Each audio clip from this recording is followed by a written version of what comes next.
As a magician, I try to create images that make people stop and think. I also try to challenge myself to do things that doctors say are not possible.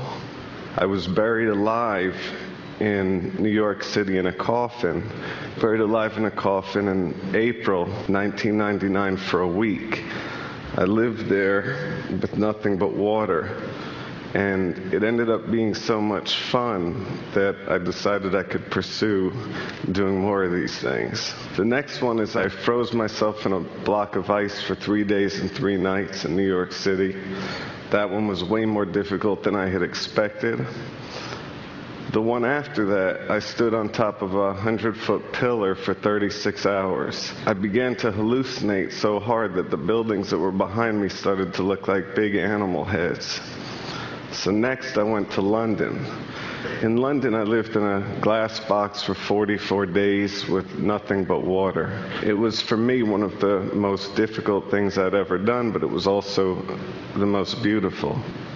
There were so many skeptics, especially the press in London, that they started flying cheeseburgers on helicopters around my box to tempt me. So I felt very validated when the New England Journal of Medicine actually used the research for science. My next pursuit was I wanted to see how long I could go without breathing, like how long I could survive with nothing, not even air. I didn't realize that it would become the most amazing journey of my life.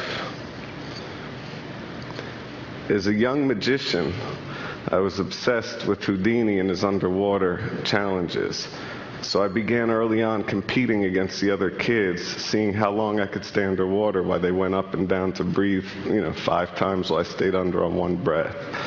By the time I was a teenager, I was able to hold my breath for 3 minutes and 30 seconds.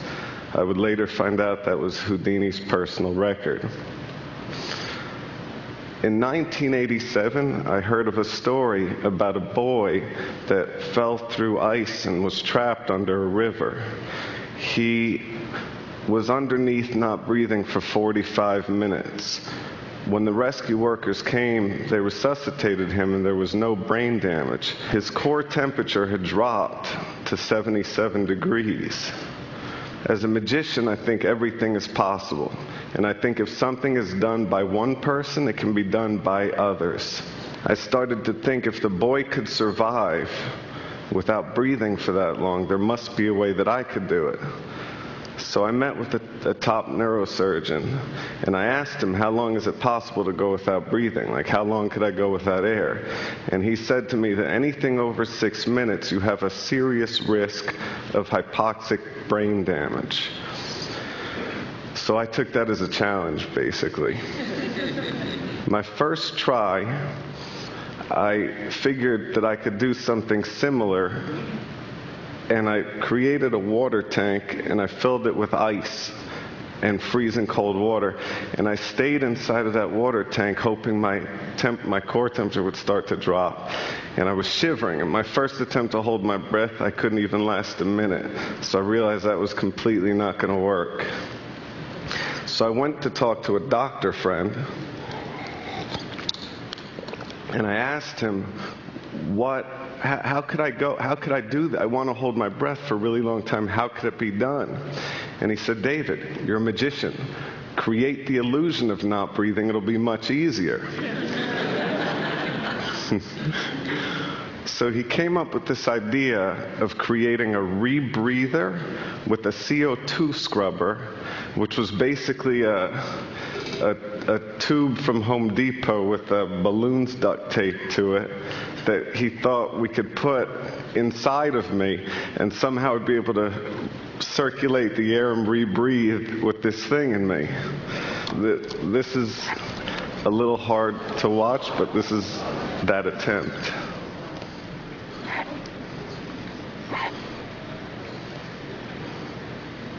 So that clearly wasn't going to work. Then I actually started thinking about liquid breathing. There's a chemical that's called perflubron, and it's so high in oxygen levels that in theory you could breathe it. So I got my hands on that chemical, filled the sink up with it, and stuck my face in the sink and tried to breathe that in, which is really impossible. It's basically like trying to breathe, as a doctor said, while having an elephant standing on your chest. So that idea disappeared. Then I started thinking, would it be possible to hook up a heart-lung bypass machine and have a surgery where it was a tube going into my artery and then appear to not breathe while they were oxygenating my blood? Which was another insane idea, obviously. Then I thought about the craziest idea of all the ideas. To actually do it. To actually try to hold my breath past the point that doctors would consider you brain dead. So I started researching into pearl divers, because they go down for 4 minutes on one breath. And when I was researching pearl divers, I found the world of free diving. It was the most amazing thing that I ever discovered, pretty much. There's many different aspects to free diving. There's depth records where people go as deep as they can, and then there's static apnea. That's holding your breath as long as you can in one place without moving. That was the one that I studied. The first thing that I learned is when you're holding your breath, you should never move at all. That wastes energy, and that depletes oxygen, and it builds up CO2 in your blood. So I learned never to move, and I learned how to slow my heart rate down. I had to remain perfectly still and just relax and think that I wasn't in my body and just control that. And then I learned how to purge. Purging is basically hyperventilating. You blow in and out. You do that, you get lightheaded, you get tingling, and you're really ridding your body of CO2. So when you hold your breath, it's infinitely easier. Then I learned that you have to take a huge breath, and you just hold and relax and never let any air out, and just hold and relax through all the pain. Every morning, and this is for months, I would wake up, and the first thing that I would do is I would hold my breath out of 52 minutes, I would hold my breath for 44 minutes. So basically what that means is I would purge, I'd breathe really hard for a minute, and then I would hold immediately after for 5.5 minutes. Then I would breathe again for a minute, purging as hard as I can, then immediately after I would hold again for 5.5 minutes. I would repeat this process 8 times in a row. Out of 52 minutes, you're only breathing for 8 minutes.